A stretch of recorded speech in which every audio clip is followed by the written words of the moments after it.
ඊළඟ පාඩම දෙවියන් වහන්සේ අපිට මඟ පෙන්වන්නේ කොහොමද කියන එක. මුළු ජීවිතේ පුරාම තීරණ ගන්න සිදු වෙනවා. ඒක සාමාන්‍ය දෙයක්. හැමතිස්සෙම තීරණ ගන්න සිදු වෙනවා. ටිකක් හිතලා බැලුවොත් හැම ජීවිතේ හැම පියවරක්ම හැම මොහොතක්ම තීරණ ගැනීමක්. එහෙම නැත්නම් තීරණයක් ගැනීම නිසා සිදු වෙන ක්‍රියාවක්. මේ පඩිපෙළ නැගෙන උඩට එන එක වෙන්න පුළුවන්. එහෙම නැත්නම් මෙතන හුලං වැඩි නම් ෆෑන් එකක් ඕෆ් කරන එක, හුලං නැත්නම් ෆෑන් එකක් දාන එක, ඔයා මේ ප්‍රශ්න පත්‍රයට ලියනවද නැද්ද? කොයි උත්තරයට ගහන්නද? මේ හැම දෙයක්ම පැහැදිලිද? හැම දෙයකටම හැම ක්‍රියාවකටම පසුපසින් තියෙන්නේ ඕනම මොහොතක පුංචි තීරණයක්. සමහරවිට පුංචි තීරණයක් පුංචි දෙයකට මඟ පෙන්වනවා. එහෙම නැත්නම් ජීවිතේ ලොකු දෙයකට ලොකු වැදගත් දෙයක් ගන්න ලොකු බලපෑමක් ඇති කරන ලොකු තීරණයක් පසුබිම් වෙනවා. හැම තිස්සෙම ජීවිතේ තීරණ ගැනීම හරියට හුස්ම ගන්නවා වගේ දෙයක්. හුස්ම ගන්නවා පහත යනවා වගේ නිතරම නොකඩවාම සිදුවෙන දෙයක් තීරණ ගැනීම. ඒක හරි සුලභයි. අපි හිතන්නේ නැහැ. සමහර වෙලාවට අපි හිතන්නේ නැතුව ගන්න තීරණ. ඒ තරම් ඒක ක්ෂණිකවම සිදු වෙනවා. මොන හරි විවාහ කටයුත්තක්, දරුවන් සම්බන්ධ කටයුත්තක්, සම්බන්ධතා විවාහ සම්බන්ධතාව වෙන්න පුළුවන්, සාමාන්‍ය සම්බන්ධතාවක් වෙන්න පුළුවන්. නැත්තම් කාලය, රස්සාවක්, ව්‍යාපාරයක් ගැන වෙන්න පුළුවන්. මිල මුදල්, නිවාඩු, ඔය නිකන් ඉන්න හැන්දෑවරුවක් ගත කරන එක වෙන්න පුළුවන්. ඕනම අවස්ථාවක් ගන්න. දිනපතා හැසිරීමේදී ගන්නද එපාද, යන්නද එපාද? ඔන්න ඔය වගේ කරුණු දෙකක් උඩ තමයි අපේ ක්‍රියාවල් රැඳිලා තියෙන්නේ. සමහර ඒවා නොසලකිය යුතු තරම් හරිම පුංචි ඒවා, එහෙම නැත්නම් සමහර ඒවා ඊටාම වැදගත් විශාල තීරණ. ලොකු කුඩා මොනවා වුණත් වැදගත් වෙන්නේ තමුන් ගන්න තීරණය නිවැරදි තීරණයක් බවට පත් වෙන එක තමයි වැදගත් වෙන්නේ. ගන්න තීරණය හරි තීරණයක් වෙන්න ඕන. ඒ තීරණ නිසා ගන්න පියවර හරි පියවරක් වෙන්න ඕන. පුංචිද ලොකුද කියන එක නෙමෙයි වැදගත් වෙන්නේ. දැන් මේ දෙවියන් වහන්සේගේ මඟ පෙන්වීම කියන දේ එන්නේ උන්වහන්සේත් එක්ක තියෙන සම්බන්ධතාවය තුලින්. දෙවියන් වහන්සේගේ මඟ පෙන්වීම අපි උන්වහන්සේත් එක්ක තියෙන සම්බන්ධතාවය මත පැන නැගිලා අප වෙත ලැබෙන දෙයක්, වරප්‍රසාදයක්. හරි පුදුමාකාර දෙයක්. එහෙම නැත්නම් හොඳම දේ තමයි උන්වහන්සේ අපිට මඟ පෙන්වන්නම් කියලා උන්වහන්සේ පොරොන්දු වෙන එක. මම ඔබව ගෙන යන්නම්. මම ඔබට මඟ පෙන්වන්නම් කියලා උන්වහන්සේ පොරොන්දු වෙන එක තමයි මෙතන තියෙන ඊටාම හොඳම කොටස වෙන්නේ. උන්වහන්සේ ඒකට පොරොන්දු වෙන නිසා. යොහාන් 10 වෙනි පරිච්ඡේදයේ 27 වෙනි පදේ කියනවා මගේ බැටළුව මගේ හඬ අසති. මේ මඟ පෙන්වීම ලබා ගැනීමේ හැකියාව උන්වහන්සේගේ ජනතාවට තියෙනවා. දෙවියන් වහන්සේ තම සෙනග ගෙන යන ගමන උන්වහන්සේ සමග ගමන් කිරීමේ හැකියාව උන්වහන්සේගේ සෙනග වන ඔබට මට අපට ලැබිලා තියෙනවා. ඉතින් එහෙම බැලුවම මේ ජීවිත ගමන තනියම යන දෙයක් නෙවෙයි කියලා අපිට හිතන්න කාරණාවල් තියෙනවා. උන්වහන්සේ මේ හැම පුංචි දෙයකදීම ලොකු දෙයකදීම පවා අපිව මඟ පෙන්වනවා. තමුන් අනුව එන අයට මඟ පෙන්වන්න යේසුස් වහන්සේ පොරොන්දු වෙනවා. අපි උන්වහන්සේගේ කැමැත්ත හොයලා දැනගන්න එක ගැන උන්වහන්සේ ගොඩක් ආස වෙනවා. දේව කැමැත්ත අපි සොයා ගැනීම ගැන උන්වහන්සේ බොහෝසේ ආසා වෙනවා. එපිස 5 වෙනි පරිච්ඡේදයේ, කොලොස්සි 1 වෙනි පරිච්ඡේදයේ, එපිස 5:17යි කොලොස්සි 1:9 වගේ පද ඔයගොල්ලෝ පස්සේ බලන්න. තනි පුද්ගලයා වශයෙන් දෙවියන් වහන්සේ ඔබ එක එක්කෙනා ගැන විශේෂ සැලකිල්ලක් දක්වනවා. උන්වහන්සේට ඔබ එක එක්කෙනා ගැන විශේෂ වෙනස් සැලැස්මක් තියෙන බව දේව වචනයෙන් දකින්න පුළුවන්කම තියෙනවා. එපිස 2 වෙනි පරිච්ඡේදයේ 10 වෙනි පදේ උතන ලියා ගන්න. අපි ක්‍රිස්තුස් වහන්සේ තුල මවන ලද දෙවියන් වහන්සේගේ කර්මාන්තයයි කියලා එතන කියනවා. ඒ කියන්නේ උන්වහන්සේගේ ආදරයේ සෙනෙහස නිසා හොඳ දේ අපිට සුදුසුම දේ අපිට නිවැරදිම වඩාත්ම යහපත්ම වඩාත් අවශ්‍යම දේ උන්වහන්සේ කලින්ම නියම කරලා තියෙනවා කියලා බයිබලෙන් දකින්න පුළුවන් වෙනවා. අපි හිතන්නේත් නැති වෙලාවකදී හරියට පුංචි දරුවෙක් ඉපදෙන්න ඉන්නවට වගේ. ඒ දරුවා එනකොට ඔක්කොම දේවල් දෙමෝපිය සූදානම් කරලා තියෙනවා. කිරි බොන බෝතලේ වෙන්න පුළුවන්. අන්දන නැප්කින්ස් ඇඳ ඒක උණුසුම්ම තියන්න ඕන කරන කටයුතු කළා. මේ වගේ සීත කාලෙක නම් මදුරු වෙනවට දැල් ගහලා තියේවි. ඔක්කොම සූදානම් කරලා තියෙනවා. මෙන්න මේ වගේ තමයි කිතුණු ජනතාවගේ ජීවිතය වෙනුවෙන් උන්වහන්සේගේ සැලැස්ම වේල පහෙන් හදලා තියෙනවා. ඉතින් හැමතිස්සෙම මතක තියාගන්න පුංචි දරුවෙක් බිහි වෙන්න ඉන්න වෙලාවක් ගැන. වාට මොනවා හරි ප්‍රශ්නයක් කරදරයක් අමාරුවක් තියෙන වෙලාවෙදී උන්වහන්සේගේ සැලසුම් ගැන සිහියට නගන්න ඕන වෙලාවකදී පුංචි දරුවෙක් බිහි වෙන්න සිටිනවා කියන උදාහරණය මතක තියාගන්න. දෙමව්පියන් කොහොමද දේවල් සූදානම් කරලා තියෙන්නේ? මේ දෙවියන් වහන්සේ මේ වගේ හැම දෙයක්ම සූදානම් කරලා තියෙනවා. අවශ්‍ය මොහොතේ අවශ්‍ය දේ දෙන්න උන්වහන්සේ හැම දෙයක්ම සූදානම් කරලා තියෙනවා කියලා දේ වචනේ දකින්න පුළුවන්.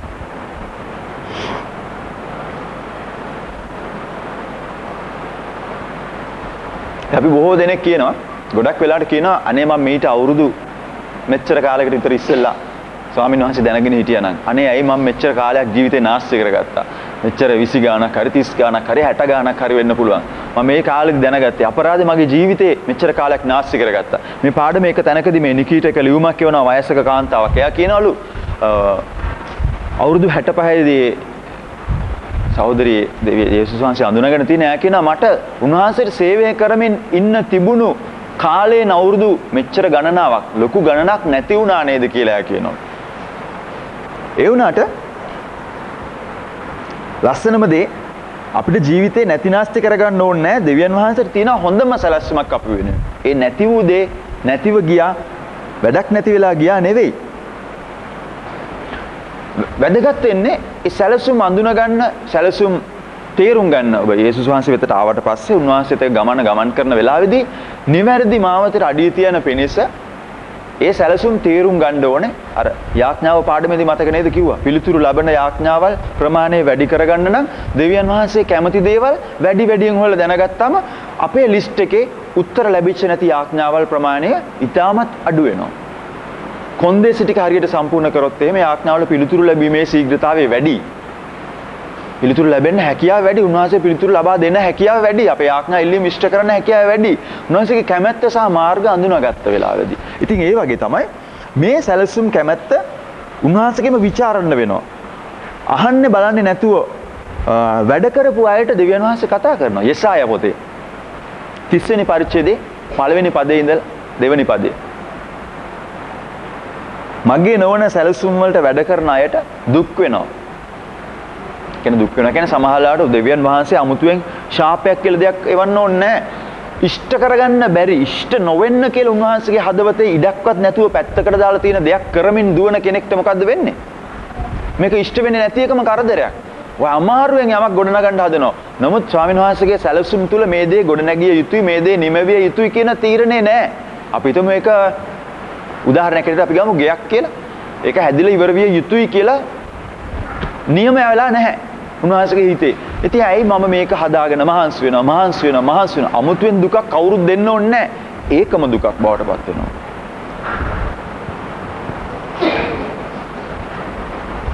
ලූක් 4:1 යොහාන් 5:19 බැලුවම අපි දකිනවා යේසුස් වහන්සේම දෙවියන් වහන්සේගේ මඟ පෙන්වීම තුල ගමන් කරපු හැටි. යේසුස් වහන්සේ ආත්මයන් වහන්සේගේ මඟ පෙන්වීම ලැබුවා දිගින් දිගටම. උන්වහන්සේ කිව්වා මගේ පියාණන් කරනවා මම දකින්න දේ තමයි මමත් කරන්නේ. ඒ කියන්නේ ඉඩ හරින දේවල්, අවසරය ලැබෙන දේවල්, ස්වර්ගික තැන්වල අනුමැතිය ලැබෙන දේවල්. ලේසි මෙතන කරන්න. පහසුයි මෙතන කරන්න. ඒ තැන් ඉහළ තැන් වලින් ඉඩ හැරෙන දේවල් පහත අපේ පොළොව මට්ටමින් කරන්න පහසුයි. වැරදෙන්නේ අනුමාන කරලා හරි මේක දේව කැමැත්ත වෙන්න ඇති කියලා අනුමාන කරලා හරි එහෙම නැත්නම් හිතාමතාම හරි උන්වහන්සේගේ සැලසුම් වලට දේව කැමැත්තට පිටතින් ක්‍රියා කරපු වෙලාවේදී අපි උදාහරණ ගොඩක් දේවල් ගැන කතා කරන්න පුළුවන් ජීවිතේ ප්‍රායෝගික අංශ ගැන ගොඩක් කතා කරන්න පුළුවන් සාකච්ඡා කරන වෙලාවවලදී මේ වගේ දේවල් ගැන කතා කරන මේ වගේ අංශ මොනවද විවාහ සම්බන්ධතාවල් තීරණ දරුවන් වෙන්න පුළුවන් ගෙදර දොරවල් මිල මුදල් දේවල් මිලදී ගැනීම වගේ දේවල් වෙන්න පුළුවන් සමහරවිට අපි අනුමාන කරලා තීරණ ගන්න පෙළඹෙනවා සමහරවිට උවමනාවෙන්ම හොඳට යහපත අයහපත දැනගැනීමේ කොටසක් අපේ ඇතුලේ වැඩ කරනවානේ ඒකට පිටතින් ඒක වහලා තීරණ ගන්න උත්සාහ කරන වෙලාවෙදී දේවල් වැරදෙන්න පුළුවන්කම තියෙනවා අපේ සිතිවිලිම තමයි හරි කියලා ඉන්නේ නැතුව උන්වහන්සේ කියන දේ උන්වහන්සේ පෙන්වන දේ කරන්න කැමැත්ත තියෙනවා නම් එහෙනම් උන්වහන්සේගේ මඟ පෙන්වීම ලබා ගන්න පුළුවන්කම තියෙනවා. ලූක් 1:38 බැලුවම අපි දකිනවා මරියා කියනවා ඔබ කියන වචනේ විදියට වුණා වේ. ඔබගේ වචනේ ප්‍රකාරයට වේවා කියලා කියනවා. 25 වෙනි ගීතාවලිය 9 වෙනි පදය. උන්වහන්සේ යටහත් අයට තමුන්ගේ මාර්ග උගන්වන බව කියනවා. ගීතාවලිය 25:9. ගීතාවලිය 37:5. ඔබේ මාර්ගයේ ස්වාමීන්ට බාර දෙන්න, උන්වහන්සේ කෙරෙහි විශ්වාසයද තබන්න, උන්වහන්සේ ඉෂ්ට කරන සේක. දැන් උන්වහන්සේ කරන්න කැමති දේ කරන්න අපිත් කැමති වුණාට පස්සේ දෙවියන් වහන්සේ කැමති දේ කරන්න දැන් ඔන්න අපි කැමති වෙනවා. කැමති වුණාට පස්සේ දැන් උන්වහන්සේ කොයි විදිහට අපිට කතා කරයි කියලා බලාපොරොත්තුෙන් ඉන්නද? දැන් ඔන්න මම කැමති ස්වාමිනේ වා කියන දේ කරන්න කැමති, වාට කැමති දේ කරන්න මම කැමති. දැන් ඔයා කොහොමද බලාපොරොත්තු වෙන්නේ උන්වහන්සේ කොහොම කතා කරයි කියලා? සමහරට එක පැහැදිලි තියුණු ක්‍රමයකින් කතා කරાવી. එහෙම නැත්නම් එක එක ක්‍රම තියෙනවා මොකක් හරි යම්කිසි ඒ ක්‍රමවල එකතුවකින් මොකක් හරි විදිහකට උන්වහන්සේ කතා කරાવી. එකක්. නමුත් ප්‍රධානම දේ අපි දකිනවා. දේව වචනේ ලියලා තියෙන මඟ පෙන්වීම. ඒ කියන්නේ බයිබලය. පළවෙනි කරුණ තමයි උන්වහන්සේ අපිට කතා කරන ක්‍රම. පළවෙනි කරුණ ලිඛිත වචනය. දේව වචනය නැත්තම් බයිබලය. මේක ලියලා තියෙනවා දේව වචනේ දැනටමත් දී ඇති මඟ පෙන්වීම කියලා. පළවෙනි කරුණ.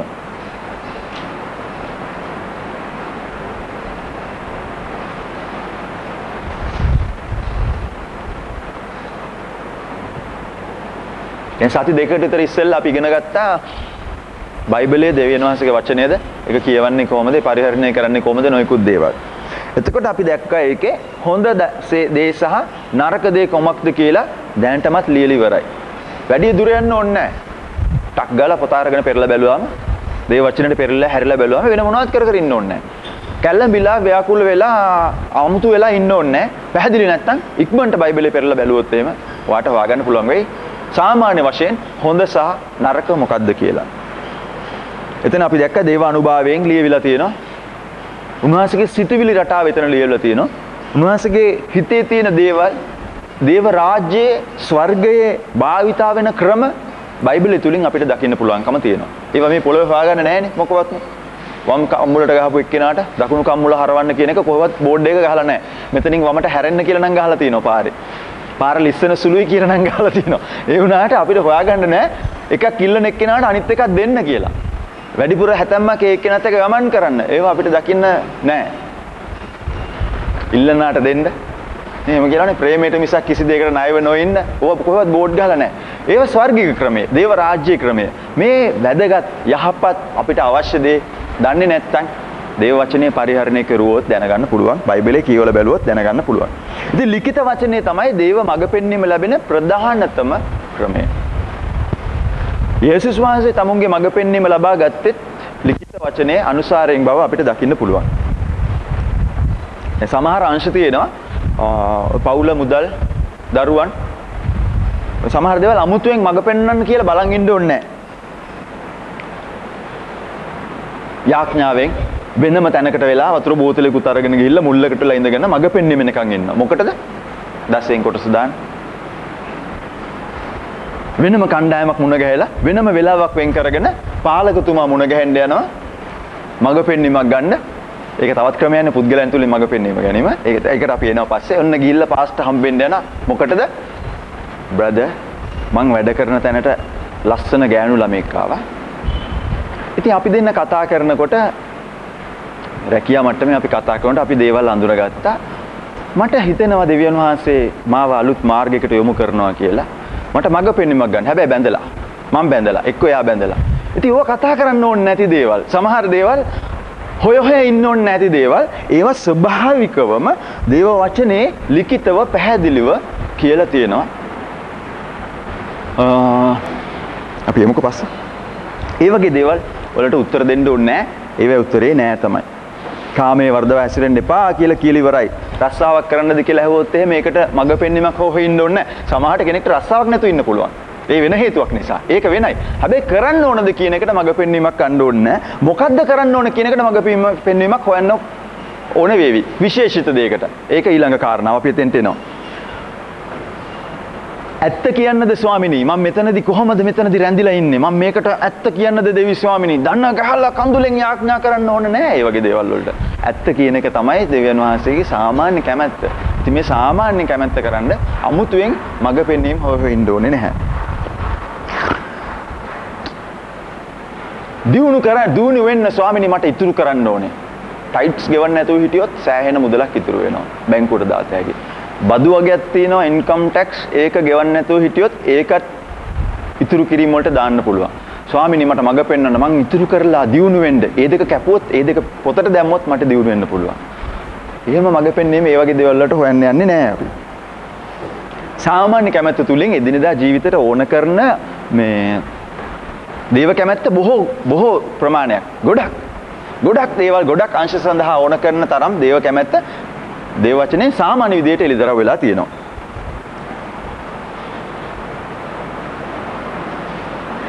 ඔබේ ගැටලුව ගැන තියෙන මොන හරි ප්‍රශ්නේ අපි හිතමු විශේෂ අංශයක් කියලා මොන හරි ඒ ගැන මොනවද තියෙන්නේ බයිබලයේ කියලා ඔයා දන්නේ නැත්නම් එතන පොඩ්ඩක් වැදගත් වෙනවා. එහෙමනම් වෙන කෙනෙකුගේ උදව්වක් අරගෙන මට මේ වගේ ප්‍රශ්නයක් තියෙනවා. ඔයා දන්නවද බයිබලයේ මොනවද මේ ගැන කියන්නේ කියලා? අර වගේ ප්‍රධාන දේවල් නෙවෙන්න පුළුවන්. ඒ වුණත් කමන්නේ ඔයා දන්නේ නැත්නම් ඒක ගිහිල්ලා අහන්නේ. ලස්සන ටයිපිස් මිස් කෙනෙක් ආවා. ඒක ගැන කාරි කමන්නේ නැහැ. ඔයා දන්නේ නැත්නම් ඒක අහන්නේ. ඒව ගැන හරි. එතකොට එයා කියලා දෙවි කාමයේ වර්ධව හැසිරෙන්න එපා කියලා තියෙනවා කියලා. ඒකවත් දන්නේ නැත්නම් ඒක හරි. වැදගත් වෙන්නේ දේව වචනේ කියලා තියෙන දේ දැන ගැනීමයි. පැහැදිලිවම ලියලා තියෙන, ලිදරව් වෙලා තියෙන දෙවියන් වහන්සේගේ හිතේ තියෙන දේවල් දැන ගැනීමයි.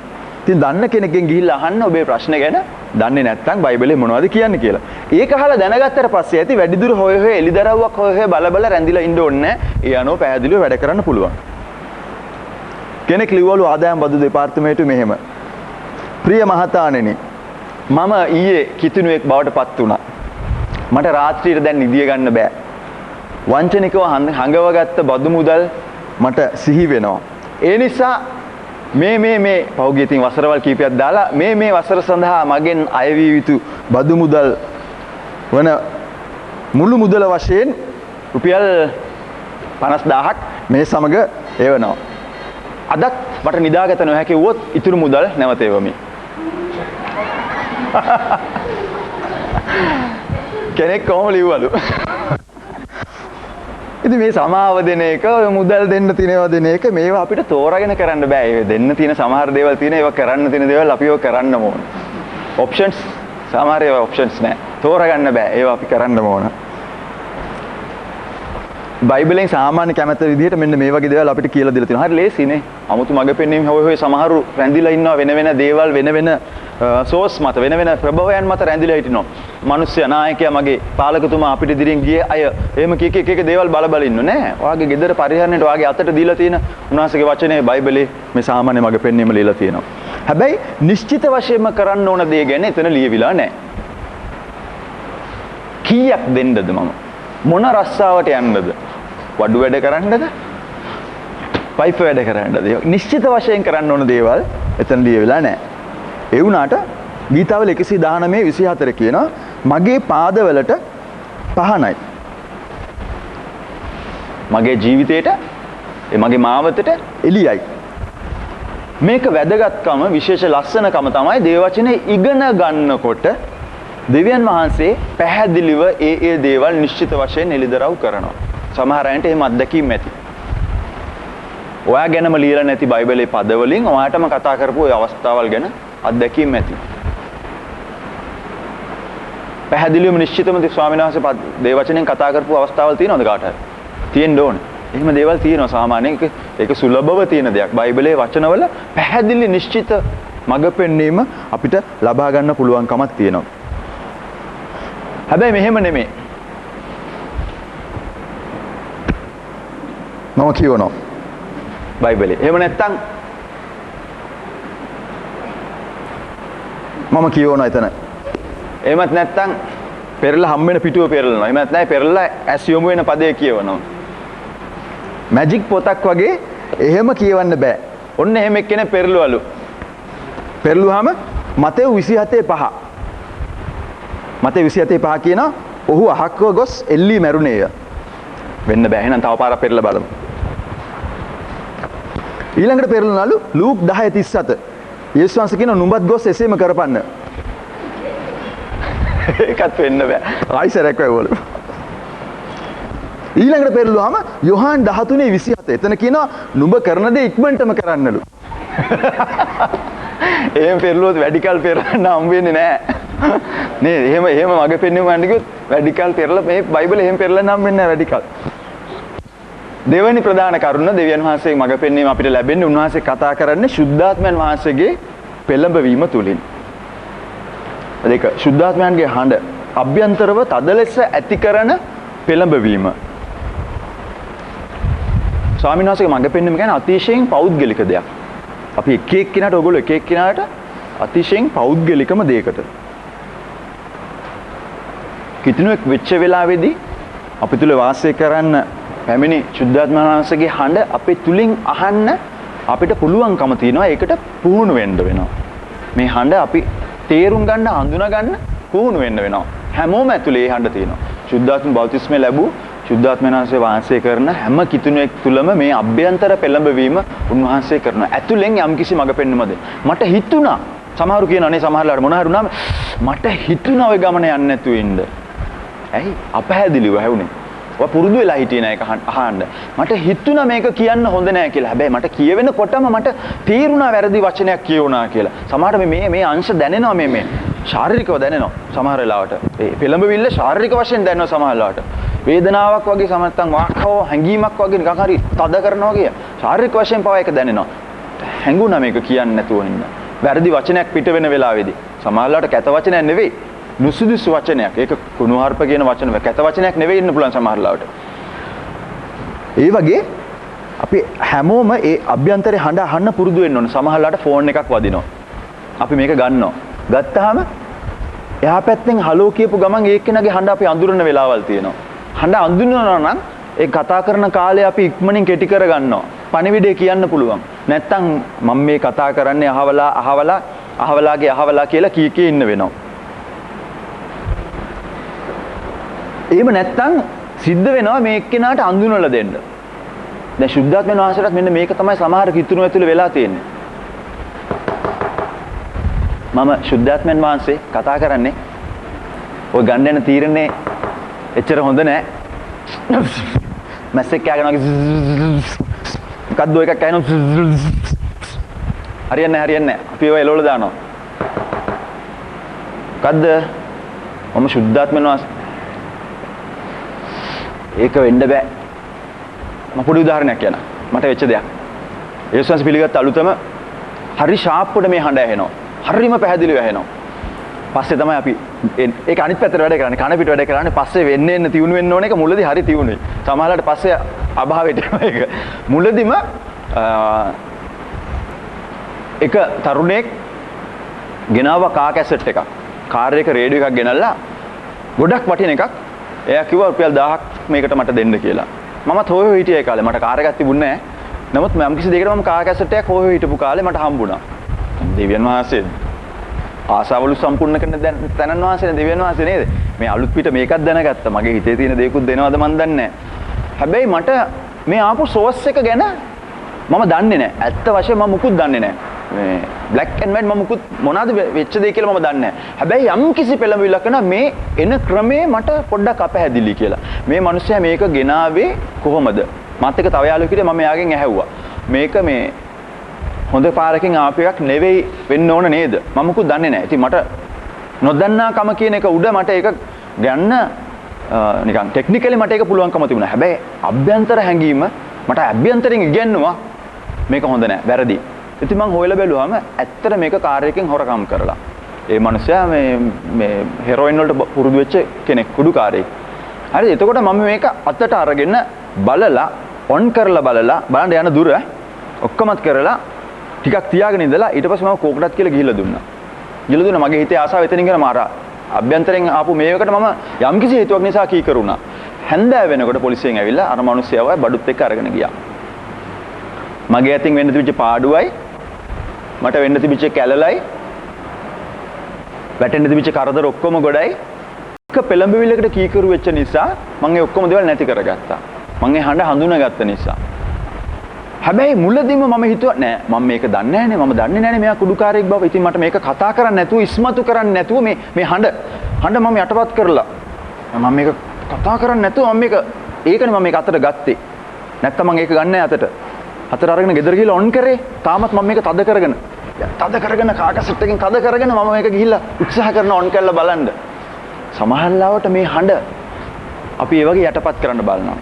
අපේ වුමනාවේ මේ වගේ ඒකට කීකරුනේ නැත්තම් මේක අඳුනගන්නේ නැත්තම් ඒකට ඉඩ දෙන්නේ නැත්තම් අපිට කරදරේ වැටෙන්න පුළුවන් වෙනවා. වැදගත් වෙන්නේ ඒ හඬ හැමතිස්සෙම අපිට හැම අවශ්‍යකදීම හැම තැනකදීම කතා කරනවා. ක්‍රියා 16 7 වෙනි පදය.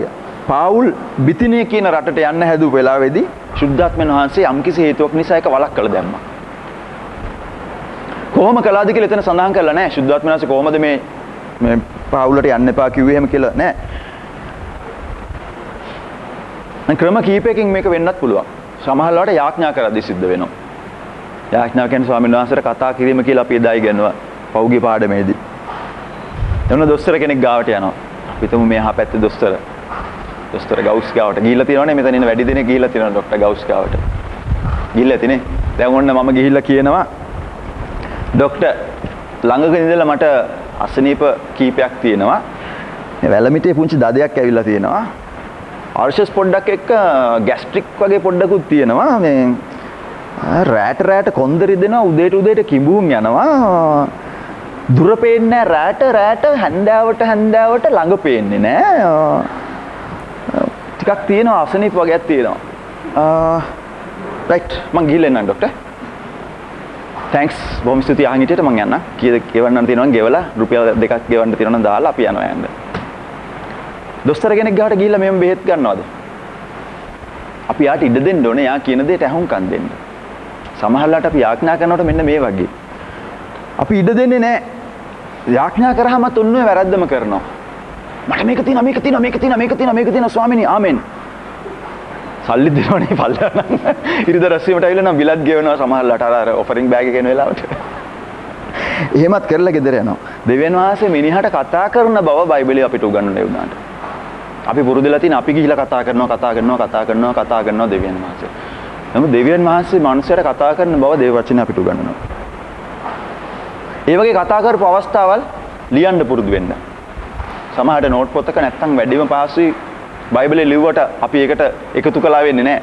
අපි ඒක පිටිපස්සේ කොනක කොලයක ලිව්වට ඒකට එකතු කරා වෙන්නේ නැහැ. ඔයගේ අත්දැකීම් දෙවියන් වහන්සේ කතා කරන දේ විශේෂ වැදගත් දේවල් ලියන්න. සමහරු වැදගත් නැති දේවල් ලියන කුණු වැඩක් නැති කුණු ගොඩවල් අපිට හම්බ වෙනවා. මට කාමරේට හම්බ වෙනවා සමහරු දාලා එන බයිබල්.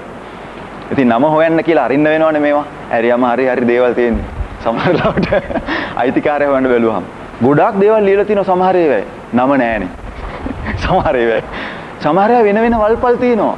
මුකුත් වැදගත් කරුණු නැහැනේ. සින්දු තියෙනවා. එක ලියුම් જાති තියෙනවා ඇතුළේ දාගෙන මම ඕවා බලන්නේ නැහැ. අවංක වෙන්න බෑ. මොකුත් බලන්නේ නැහැ. හැබැයි නොඑක් දේවල් තියෙන බව ඒවා තේරෙනවා. නම ලියන්නේ නැති බයිබලේ ගොඩක් පරිහරණය කළා නම ලියපු නැතිව. ඉතින් ඒ එක්කෙනාට දීගෙන බැරුව මම මේ සුලින් තියලා තියෙනවා සති ගාන. ඉතින් කවුරු හොයන් ආපුවම එයාට දෙනවා. පුරුදු වෙන්න ස්වාමීන් වහන්සේ කතා කරන දේවල්, වැදගත් දේවල්, ආත්මික දේවල්, උන්වහන්සේට මේ සීරියස් දේවල් කොහේ හරි වැදගත් තැනක සටහන් කරන්න. ක්‍රියා 13 2 ඉඳලා 3ට ඒ වගේ මඟ පෙන්වපු අවස්ථාවක් තියෙනවා.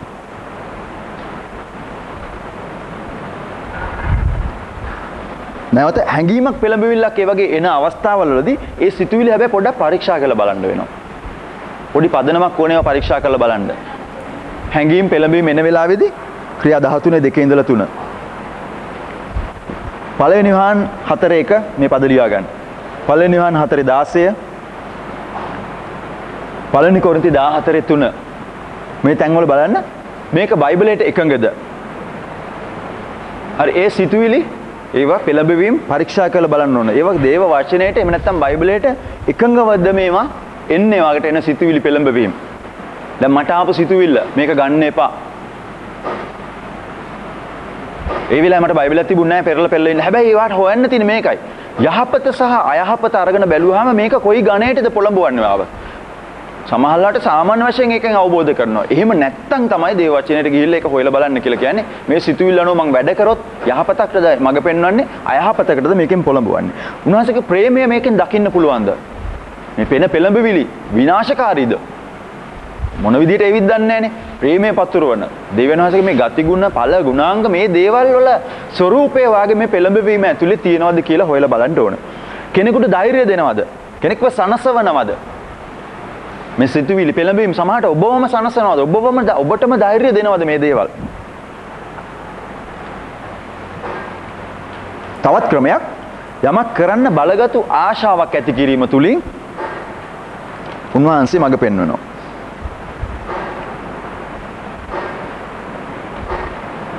ලොකු ආශාවක් ඇති කිරීම තුලින්. හැබැයි සමහර අය හිතනවා වා කරන්න අඩුවෙන්ම ආශාව දක්වන එක තමයි දෙවියන් වහන්සේ කරන්න කැමති කියලා. එහෙම හිතලා සමහර අය කැමති නෑ මේ පියවරවල් ගන්න. වගේ හිතේ අඩුවෙන්ම තියෙන ආශා කරන දේවල් කරන එකට දෙවියන් වහන්සේ කැමති කියලා සමහර අය හිතනවා. එහෙමවත් නෑ. කොහොම හරි ස්වාමීන් වහන්සේ යමක් කරන්න ලොකු ආශාවක් වා තුල ඇති කරන්න පුළුවන්. ඒ තුලින් ඔයාලට පෙළඹවිල්ලක් ඇති කරන්න පුළුවන්. එහෙම නැත්නම් ඒ තුලින් මේ ඔබට මේ මඟ පෙන්වීමක් ලබා දෙන්න පුළුවන්. යමක් කරන්න නොකරන්න කියලා උන්වහන්සේ කතා කරන්න පුළුවන්. තව සමහර වෙලාවකදී කිසිම විදියකට හිතපු නැති අනපේක්ෂිත විදියට බලාපොරොත්තු නොවෙන විදියට නොහිතන විදියට උන්වහන්සේගේ මඟ පෙන්වීම එන වෙලාවලුත් තියෙනවා. පළවෙනි සාමුවෙල් 3:4 ඉඳලා 14 පදවල සාමුවෙල් කියන පුංචි ළමයාට කන් වලට ස්වභාවික කන් වලට පැහැදිලිව හඬ ඇහෙන විදිහට දෙවියන් වහන්සේ කතා කළා. ඒ අපි හිතන්නේ නැති බය වෙන ක්‍රමයක්. දැන් අපි කතා කරේ බයිබලෙන් කතා කරනවා, යාඥා කරනකොට මඟ පෙන්වීම දෙනවා.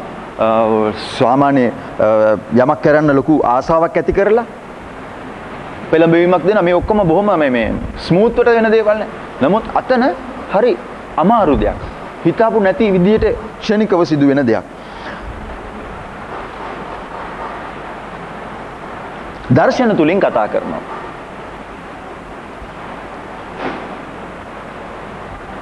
ක්‍රියා 16:10. දිවැස්සි වාක්‍ය තුලින් කතා කරනවා. ක්‍රියා 11:27. අගබස් කියලා කෙනෙක් නැගිටලා කෑ ගැහුවා. රටේ ලොකු සාගතයක් වෙන්න යනවා කියලා.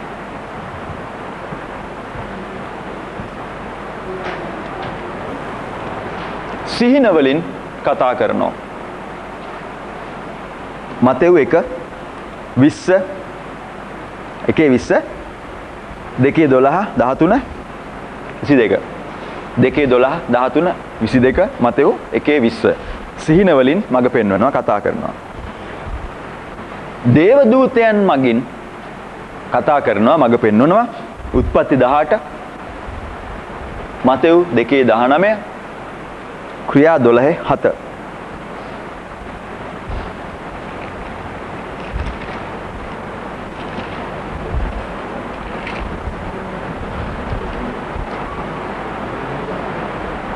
ඊළඟ තුන්වෙනි ප්‍රධාන කරුණ සාමාන්‍ය නුවණ.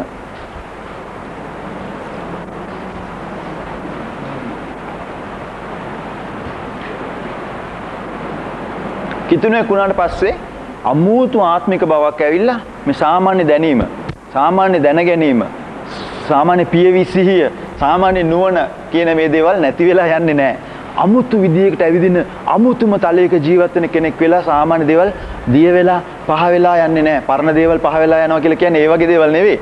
ඊට වැඩිය වෙනස් දෙයක්.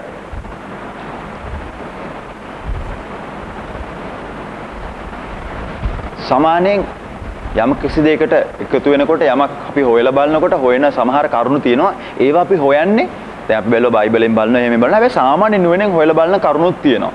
විකාංශයක් අරගෙන බලමු විවාහය වගේ දෙයක තියෙනකොට එහෙම නැත්නම් යම්කිසි දෙනෙක් එකතු වෙන්න හදනවා මොනවා හරි බිස්නස් එකකට හරි මොනවාට හරි එකතු වෙන්න හදනවා මොනවා හරි සම්බන්ධතාවයකට ඇති කරගන්න හදනවා මේ වැරදි සම්බන්ධතාවය නෙවෙයි ගැන කතා කරන්නේ ඊට පස්සේ හොයලා බලනවා අපි ආත්මික වශයෙන් ගැලපෙනවද මේව හොයන්නේ එහෙම නෙමෙයි අමුතු තැනකින් නෙවෙයි හොයන්නේ මේ සාමාන්‍ය විදියට සාමාන්‍ය තලයකින් හොයලා බලන්නේ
හිතෝපදේශ 12 15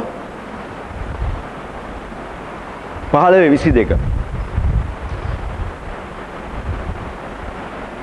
එවැදි කියන මොලේ පාවිච්චි කරන මිනිස්සයා අනිත් අයට ඇහුම්කන් දෙන බව ප්‍රඥාවන්තය කියන්නේ ප්‍රඥාවන්තය අනිත් අයන්ට සවන් දෙනවලු. හැබැයි අනුශාසනාව සෙවීම වැදගත් වුණාට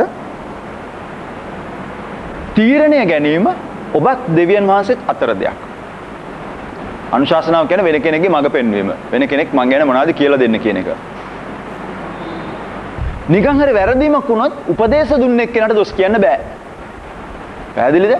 වෙන කෙනෙක්ගේ අවවාද අනුශාසනා ගන්නවා ඒක ඇත්තයි. ඒ තුලින් ස්වාමීන් වහන්සේ මඟ පෙන්වීම දෙන එක ඇත්තයි. හැබැයි තීරණය ගැනීමේ වගකීම රඳා පවතින්නේ ඔබ සහ ඒ පුද්ගලයා සහ දෙවියන් වහන්සේ අතරයි. එතකොට යම්කිසි මිස්ටේක් එකක් මොන හරි අතපසුවීමක් සිද්ධ වෙලා වැරදීමක් සිදු වුණොත් ඒක වගකීම තමුන් මතයි තියෙන්නේ. අනිත් අයගේ උපදේශ කියන්නේ මුළු මඟ පෙන්වීම කියන එක නෙවෙයි. මඟ පෙන්වීම එක්තරා කොටසක් විතරයි අන් අයගේ උපදේශ ලැබීම කියලා කියන්නේ.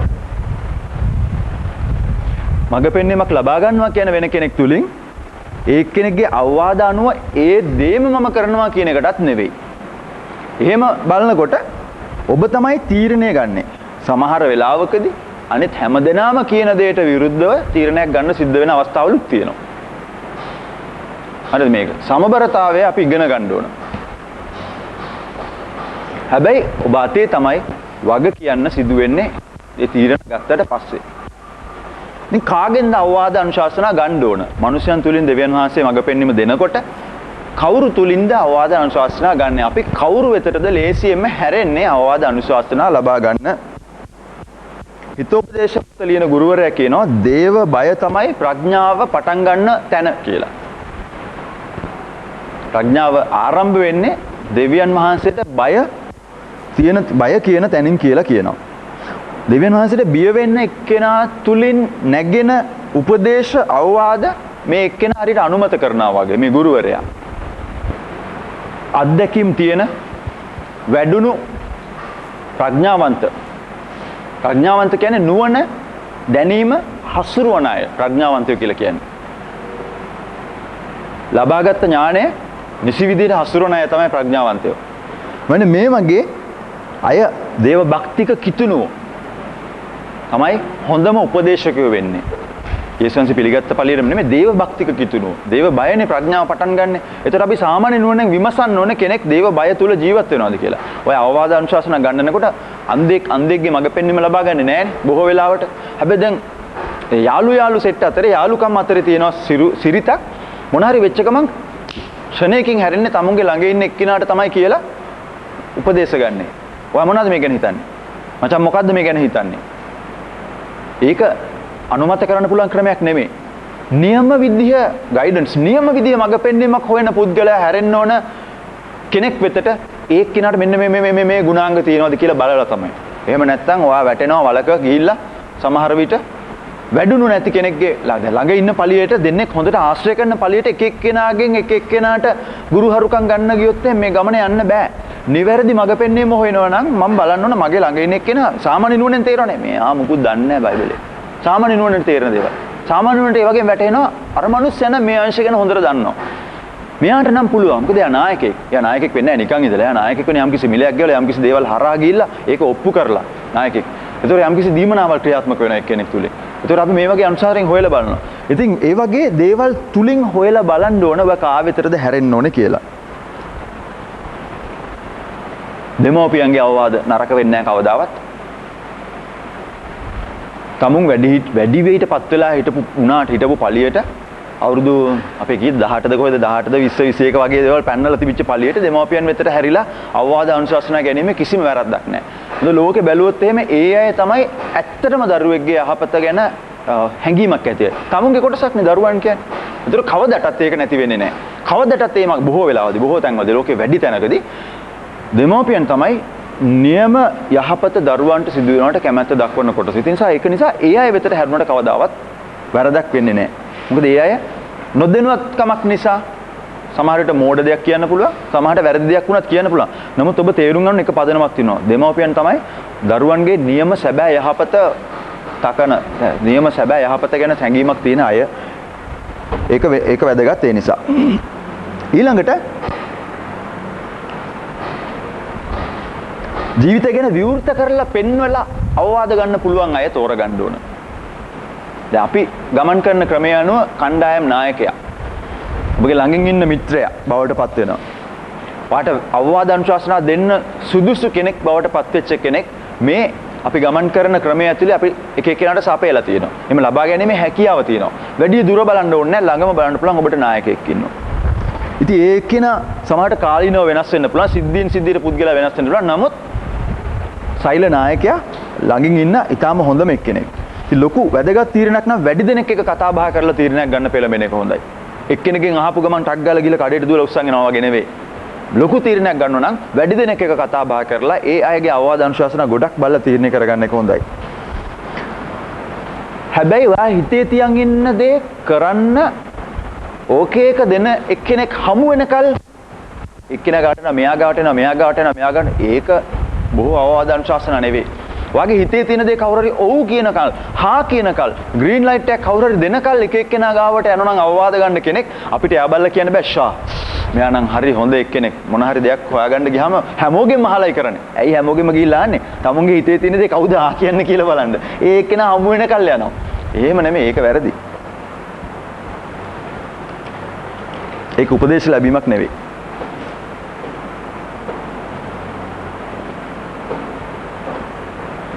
පුද්ගලයෙක්ගේ ප්‍රශ්න දිහාව බලන්නේ මෙන්න මේ විදිහට එයා හොඳට තේරුම් ගන්නවා. ඒ වගේ පදනමකින් නෙවෙයි කෙනෙක් විතර ලං වෙන්නේ උපදේශ ලබා ගන්නකොට.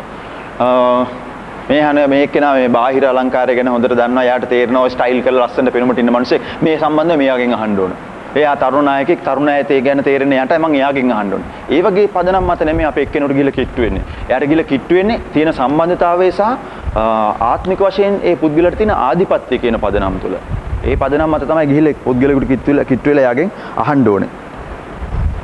සමහරට හොඳම යාළුවෙක් වුණාට ආත්මික ආධිපත්‍යයක් සුදුසුකමක් නැති කෙනෙක් වෙන්න පුළුවන්.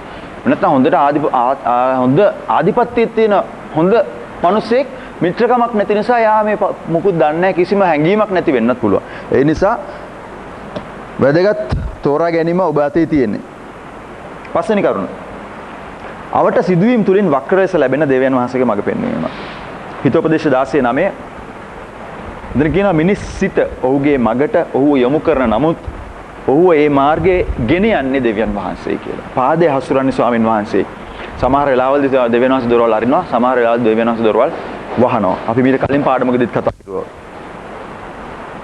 සමහර දේවල් වලට හේතුව අපි මේ පාඩමේදී කතා කරා හොයාගන්න හම්බෙන්නේ නැහැ. මේ පොළොවේ මතදී කවදාවත් දැනගන්න හම්බෙන එකක් නැහැ. ස්වර්ගයට ගියාම අපි ඔය කුණු ගොඩවල් හොය ඉන්නේ කුත් නැහැ. මේ පොළොවේදී අර පුංචි දෙයක් මට ලැබුණේ නැහැ. පොඩි කාලේ ඉල්ලුවා මේ මම හරි ආසාවෙන් හිටියා මට ප්‍රොජෙක්ටරයක් ගන්න පොඩි කාලේ. මේ ෆිල්ම් ප්‍රොජෙක්ටර්ස් තියෙන්නේ. මම දන්නේ නැහැ ෆිල්ම් ප්‍රොජෙක්ටරයක් ගැන අයිඩියා එකක් මට නැහැ කීයද කියලා. පුදුම කරදරයක් කෙරුවා තාත්තලාට. ප්‍රොජෙක්ටර් එකකට. තාමත් හම්බුන්නේ නැහැ මට ප්‍රොජෙක්ටරයක්.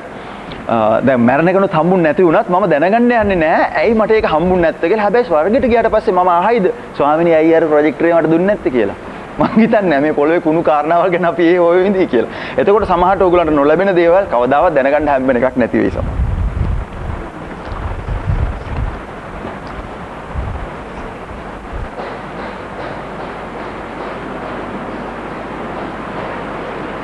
හැබැයි වටේට සිද්ධ වෙන දේවල් දිහාව බල ඒ මත යැපිලා ජීවිතේ ගත කරන්න පුරුදු වෙන එක හොඳ නෑ. ඒක භයානකයි.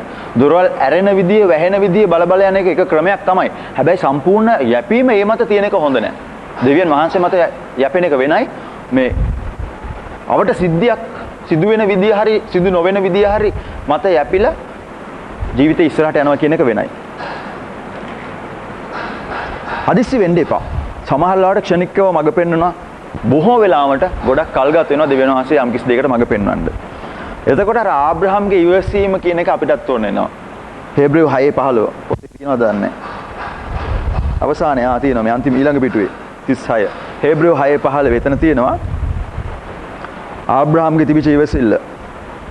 උත්පත්ති 16:21 ලියා ගන්න. ඉවසීම නැති කරගත්තම ඒකේ අනිතු විපාක වලට මුහුණ දෙන්න සිද්ධ වෙනවා.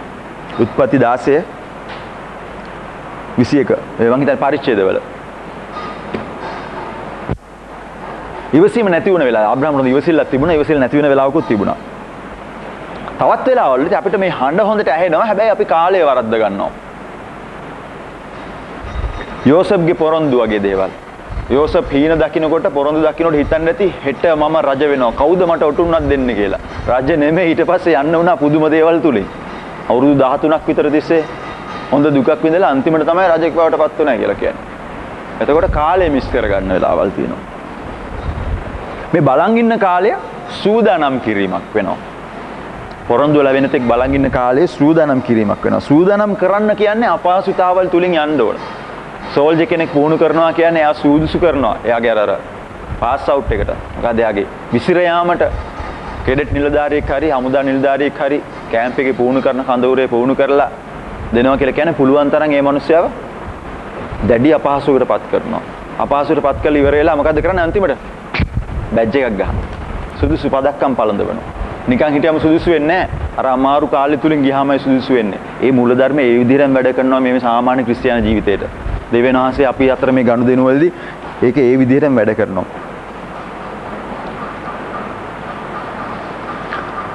බොහෝ වෙලාවට මිනිස්සුන්ට වැරදෙනවා ආබ්‍රහම්ට වගේ. අපේ ක්‍රම වලින් දෙවියන් වහන්සේගේ සැලසුම් ඉෂ්ට කරන්න ගියාම වැරදෙනවා. ආබ්‍රහම්ට වුණා වගේ. පොළවේ ක්‍රමයකින් දිව්‍යමය දෙයක් ඉෂ්ට කරන්න ගිය වෙලාවේදී ආබ්‍රහම් පුදුම කරදරයක් බෝ කරගත්තා. අදටත් තියෙන කරදරයක් ආබ්‍රහම් බෝ කරගත්තා. දේවක සැලසුම් දිව්‍යමය දේවල් මානසික විදියට පොළවේ විදියට ඉෂ්ට කරන්න ගිහිල්ලා.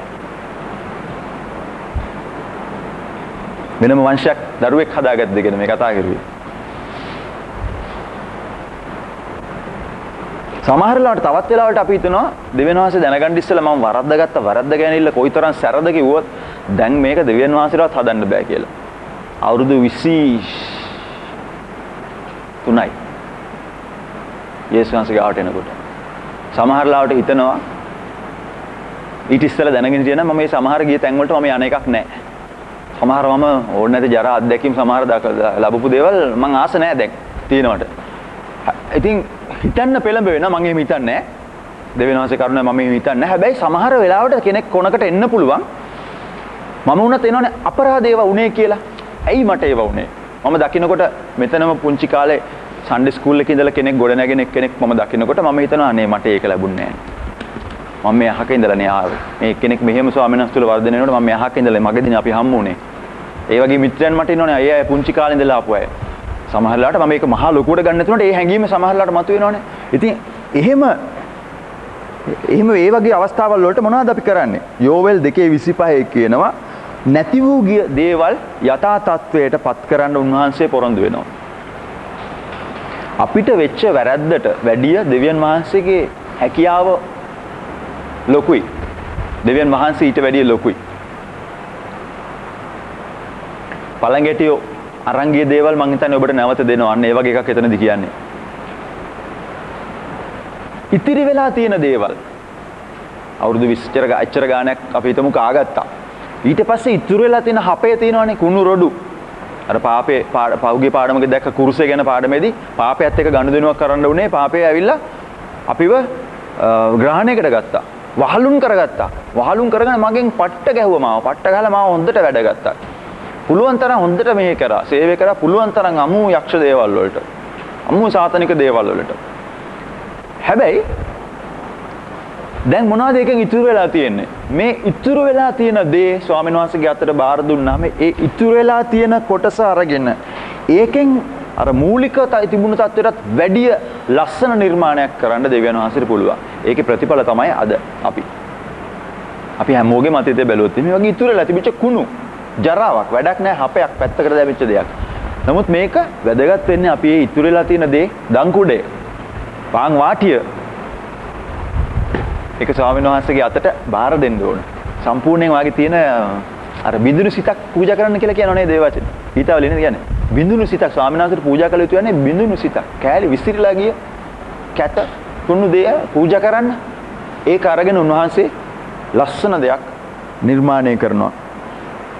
සුද්ධාත්ම වහන්සේත් එක්ක සම්පූර්ණයෙන් එකඟ වෙන වෙලාවේදී මේ මඟ පෙන්වීම ලබා ගන්න වෙලාවේදී ඒ දේව කැමැත්ත කියන පාරේදී අපි ගමන් කරන වෙලාවේදී ඒ ලස්සන නිර්මාණය සම්පූර්ණත්වයට දිගෙන් දිගටමපත් වෙනවා. අර බිඳුණු කැත චරිතය. අපි හිතන්න පුළුවන් වාට මුකුත් ලැබුණේ නැහැ. අපරාධික ආගත්ත ජීවිතේ. බිඳුවේ ඉඳලා පටන් ගන්නවා. අපි දකිනවා සමහර මිනිස්සු හොඳට ජීවත් වෙනවා. හොඳ බලවත් මිනිස්සු හැටියට ජීවත් වෙනවා. මට ඒක නෑ. ඇයි මගේ ජීවිතේ විනාශ වුණා. එතන ඉඳලා ඒ පුංචි දේවල් උන්වහන්සේගේ අතට බාර දෙනකොට ඒක උන්වහන්සේ ලස්සන කරනවා. එක්කෙනෙක් නැවතිලා හිටියලු හෝටල් කාමරයක. නැවතිලා ඉන්නකොට එයාට ඇහෙනවලු දවසක් හැන්දෑවක පල්ලෙහා ලොබි එක පැත්තෙන් පියානෝ එකක් ගහනවා. ඩං ඩං ඩුම් ටින් ඩුම් ඩුම් ඩුම් ටින් ඩුම් ඔහම ඇහෙනවලු එක එක තැන් වලින් නෝට්ස් ගන්නවා. මහා කරදරයක් මේක. පුදුම කරදරයක්. ඒ තරම් කැත නාදයක් නෙමෙයි හඬක් වෙලා. ඒක ඒ තරම් කැත හඬක් වෙලා. ඉතින් මෙයාට ඉන්න බැරි තැන තරහා ගිහිල්ලා මෙයා බිමට බැහැලා ගියාලු බනින්න මේ පුංචි ගෑනු ළමෙක් බැරින්නම් පියානෝ එක ගහනවා. මම බනිනවා මේ මිනිහයාට කියලා ගියාම මේක හෝටලේ යන්නේ. නිස්කලංක ඉන්නේ නැහැ. එයා යනකොට දැක්කලු එක මිනිහෙක් එතෙන්ට ඇවිල්ලා සයිඩ් එකෙන් ඉඳගෙන අර ඩින් ගාව මෙයා ඉතුරු ටික පුරවනවා. අර මේ පුංචි ළමයා ගහන ස්වර දෙක අතර තියෙන ඉතුරු ગેප් එක ලස්සන වෙන්න මේ ආපු පුද්ගලයා එක පුරවනවා. ප්‍රතිඵල උනේ ලස්සන සංගීතයක් බිහුණලු. ඉතින් මෙයා ගියේ බනින්නනේ බැන්නේ නැතුව හැරිලා ආවලු. පස්සේ දැනගත්තලු මේ ප්‍රසිද්ධ සංගීතඥයෙක් එයාගේ නම මේ පාඩමෙන් සඳහන් කරලා දුන්නා අපිට ඒක අදාළ වෙන්නේ නැහැ. අර ළමයාගේ තාත්තා ඒ පුංචි එක්කෙනා පුළුවන් විදිහට ගහන එක මැද්දට ඇවිල්ලා ඒ තාත්තා ඒක ગેප් එක පුරවලා ඒක ලස්සන සංගීතයක් බවට පත් කරාලු. මෙන්න මේක තමයි ස්වාමීන් වහන්සේ අපේ ජීවිතය ඇතුලේ කරන්නේ. ඒ පුංචි කැත නෝට්ස් ටික අපි තැන් වලින් ගන්න පද ටික ඒ ටික අපි ස්වාමීන් වහන්සේගේ අතට බාර දෙන වෙලාවේදී අපි ඉඩ තියලා තියෙනවා මේ සයිඩ් ස්ටූල් එක. මගේ ජීවිතේ මේ සයිඩ් එකේ ස්ටූල් එකේ ඉඩ ඉතුරු කරලා තියෙන වෙලාවේදී මම ගහනවා මගේ ජීවිතයේ ගීතේ මම ගහනවා. ඉතුරු ටික දෙවියන් වහන්සේ ඇවිල්ලා ගැප් එක පුරවලා අතරමැද්දේ කොටස ගහලා ලස්සන මේ ජීවිතයේ මිහිරි ගීතයක් ලස්සන දෙයක් හදාවි. රෝමාටේ 28 වෙනි පදේ හැමදේම යහපත පිණිස එකට සිදු වෙනවා කියලා තියෙනවා. එතන සිංහල වචනේ මම අද උදේ හොයනකොට දැක්ක එක පොඩි තේරුම නැති කරන ගතියක් තියෙනවා එතනදී. In all things God works for the good.